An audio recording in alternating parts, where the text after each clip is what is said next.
बिस्मिल्लाहिर्रहमानिर्रहीम। अस्सलाम वालेकुम दोस्तों, क्या आपने कभी सोचा कि आपके बालों का रंग सफ़ेद क्यों होता है?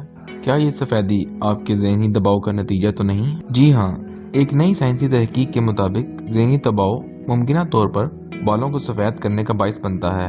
अमूमी तौर पर मर्दों और औरतों के बालों का रंग 30 की दहाई में तब्दील होना शुरू होता है, जो कि एक कुदरती अमल है, लेकिन उम्र बढ़ने के अलावा ज़हनी दबाव भी इस अमल में अपना किरदार अदा करता है। साइंसदानों के चूहों पर किए गए तजर्बात से जाहिर हुआ कि उनके जिस्म के वो स्टीम सेल्स जो जिल्द और बालों के रंग का तयन करते हैं, इन तजर्बात की वजह से पैदा होने वाले ज़हनी दबाव की ताब ना ला सके और तकलीफ के बायस इन्हें नुकसान हुआ। इस नतीजे के कुछ ही अरसा बाद साइंसदानों ने देखा काले बालों वाले चूहों के बालों का रंग सफेद हो गया है। इस दरियाफ्त के बावजूद साइंसदान इस बात की यकीनी तौर पर वजाहत नहीं दे सकते कि ज़हनी दबाव और बालों के सफेद होने में क्या ताल्लुक है। साइंसदानों ने अपनी तहकीक में देखा कि चूहों में दौरान तजर्बा जिस्म में एड्रेनालाइन नामी रतूबत निकलती है, जिसकी वजह से हरकत कलब में तेजी आती है और ब्लड प्रेशर में इजाफा होता है, जो कि ज़हनी दबाव का बायस बनता है। साइंसदानों का ख्याल था कि ज़हनी दबाव सिर्फ जिस्म के लिए मुज़र होता है, लेकिन हमने इस तजर्बे में देखा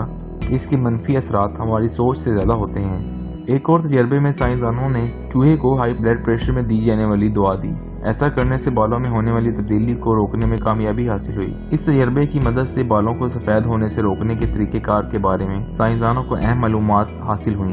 इन सब तजर्बात से मालूम होता है कि ज़हनी दबाव न सिर्फ इंसानी शख्सियत, इंसानी सेहत, बल्कि इंसानी बालों पर भी मनफी असरात मुरतब करता है।